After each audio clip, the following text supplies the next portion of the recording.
అందరికీ praise the lord. నా పేరు కీర్తన. నేను కర్నూలు నుంచి మాట్లాడుతున్నాను. సో, ఈరోజు నా జీవితంలో దేవుడు చేసిన గొప్ప కార్యాలని నేను మీతో షేర్ చేసుకోవాలనుకుంటున్నాను. మొదటిగా ఇప్పుడు నేను బీటెక్ థర్డ్ ఇయర్ చదువుతున్నానండి. నా చిన్నప్పటి నుంచి నా స్కూలింగ్ నుంచి దేవుడు చేసిన కార్యాలు చెప్తూ వస్తే అవి తరగనివి. సో, నేను I start with my inter. So, నేను కేంద్రీయ విద్యాలయ కర్నూలులో చదువుకున్నాను. మా స్కూల్లో ఎలా అంటే ఎంసెట్ కోచింగ్ లేకపోతే జేఈ కోచింగ్, ఓకే ఇంటర్ తర్వాత ఇలా ఉంటుంది, తర్వాత ఈ కాలేజ్కి వెళ్ళాలి, ఐఐటి ఎన్ఐటి ఇవేమి మాకు చెప్పేవాళ్ళు కాదనమాట.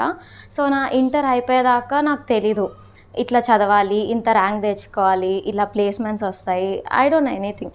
సో అయితే నా ఇంటర్ తర్వాత ఎంసెట్కి అప్లై చేశాను. అప్పుడు నాకు తెలిసి వచ్చిందనమాట, ఓకే ఇది చదివితే బీటెక్ కాలేజ్కి వెళ్ళొచ్చు, ఇది పాస్ అవ్వాలి, పలానా ర్యాంక్ తెచ్చుకోవాలి అని.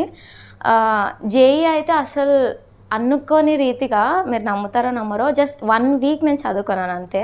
1 వీక్, అది కూడా నాతో సిలబస్ లేదు. నేను చదివింది సిబిఎస్ఈ. ఎంసెట్లో వచ్చేది state syllabus. So state syllabus మా మమ్మీ కొన్ని బుక్స్ తెచ్చిచ్చారు. ఒక 1 వీక్ టీచర్స్ ఎవరు లేరు, జస్ట్ యూట్యూబ్ పెట్టుకోవడం, ఒక 1 వీక్ కూర్చొని చదవడం, అట్లా చేస్తూ వచ్చాను. సెల్ఫ్ లెర్నింగ్ అనేది చేశాను అనమాట. ఎంసెట్లో దేవుడు అద్భుత రీతిగా మంచి ర్యాంక్ అనేది దయచేస్తూ వచ్చాడు. అండ్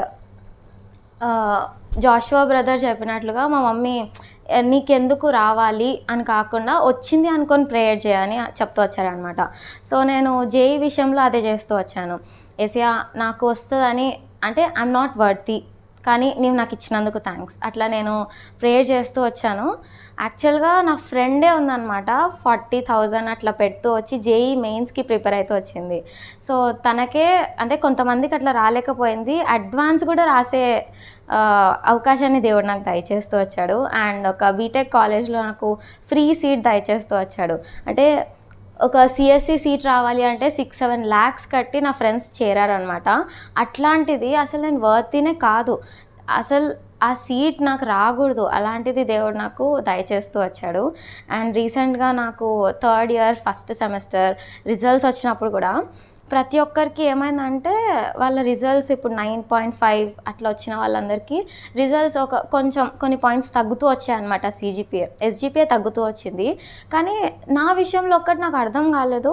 నేను ప్రే చేస్తూ వచ్చాను అనమాట. మా మమ్మీ 3:30 ప్రేయర్కి జాషువా బ్రదర్ పెట్టే లైవ్లో జాయిన్ అవ్వడం, మా డాడీ నా కోసం ప్రేయర్ చేయడం, నేను కూడా కొన్నిసార్లు లేసి ప్రేయర్ చేయడం, ఇట్లాంటివన్నీ జరిగేటప్పుడు ఏమవుతుందంటే, ఫస్ట్ నేను లేసానంటే ఆత్మదేవుడు నాతో మాట్లాడేవాడు అనమాట. ఫస్ట్ ప్రేయర్ చేసుకో. మా మమ్మీ కూడా చెప్పేవాళ్ళు, ఏదైనా చేసే ముందు ఫస్ట్ ప్రేయర్ చేసుకో, నాకు జ్ఞానం దయచేసినందుకు స్తోత్రం దేవా, నేను చదువుకోవడానికి నాకు కృప దయచేసిన స్తోత్రం, నా పక్క నుండి చదివించిన స్తోత్రం అని. నేను చదివినేటప్పుడు కూడా ఒక నాప్ అట్లా వేసాను అంటే కూడా నాకు ఒక చేయి ఇట్లా వచ్చేదనమాట, ఇట్లా ఎవరో తట్టుతున్నట్లు, లైక్ నిద్ర లేపేలాగా అనిపించేది. లేచి చూసేసరికి ఎవరు ఉండేవాళ్ళు కాదు. అప్పుడు నాకు అర్థమైంది, ఓకే దేవుడు నన్ను లేపుతున్నాడు చదవడానికి అని. సో ఇట్లాంటి మిరాకిల్స్ చాలా చూస్తూ వచ్చాను. ఆ ఎస్జిపిఏ విషయంలో ఏమైందంటే, నా ఫ్రెండ్స్ అందరికీ తగ్గింది, కానీ నాకు లాస్ట్ సెమ్లో కన్నా ఇంకొన్ని పాయింట్స్ పెరిగాయి, కానీ నాకు తగ్గలేదు. ఇట్లాంటివి చాలా ఆశ్చర్యకార్యాలు జరుగుతూ వచ్చాయన్నమాట. నేను ఏదైనా అసైన్మెంట్ రాసేటప్పుడు కానీ ఏమైనా చదివేటప్పుడు, దేవా నాకు 1 hour టైం ఉంది, సో ఈ 1 hourలో నేను కంప్లీట్ చేయాలి, ఈ సిలబస్ నేను కంప్లీట్ చేయాలి. ఒక సెమిస్టర్లో ఒక టీచర్ కంప్లీట్ చేసే సిలబస్ అంతా దేవుడు నాకు 1 hourలో నేర్పించేవాడు అనమాట. ఎగ్జామ్కి వెళ్ళేటప్పుడు మల్టీ టాస్కింగ్ అనేది నేర్పించడం, ఒక సండే స్కూల్ టీచర్ లాగా పిల్లలకి ఎలా నేర్పించడం, అలా అభివృద్ధి చెందుతూ వచ్చాను. సో నా గురించి ప్రార్థన చేయండి, మా కుటుంబం గురించి ప్రార్థన చేయండి. జాషువా బ్రదర్ ఎంతగానో ప్రోత్సహిస్తున్నారు.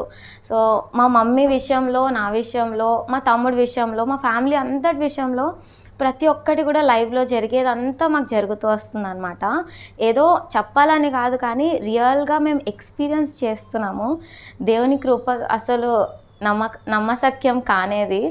అసలు నమ్ముతారో నమ్మరో, నేను తెలుగు చదివి ఒక 10-11 years అవుతుంది. బట్ అంత గ్యాప్ వచ్చిన వాళ్ళు తెలుగు చదవలేరు, కానీ నేను వాక్యం చదవగలుగుతున్నాను. మళ్ళీ వాక్యం కాకుండా నేను తెలుగుది ఏదైనా తీసుకొని చదవాలని ట్రై చేస్తే నేను చదవలేను అనమాట, ఎందుకంటే గ్యాప్ వచ్చింది కాబట్టి. కానీ వాక్యం ఎట్లా చదువుతానో నాకు తెలియదు, ఫ్లూయెంట్గా చదివేస్తూ ఉంటాను అనమాట. దేవుడు నాకు ఇలా సహాయం చేస్తూ వచ్చాడు. దాన్ని బట్టి దేవునికి ఎంతో వందనాలు చెల్లించుకుంటున్నాను. నా గురించి ప్రార్థన చేయండి. జాషువా బ్రదర్ మాకు ఇలా ప్రోత్సహిస్తున్నందుకు వారికి, వారి కుటుంబాలకి వందనాలు చెల్లిస్తున్నాను. Praise the lord.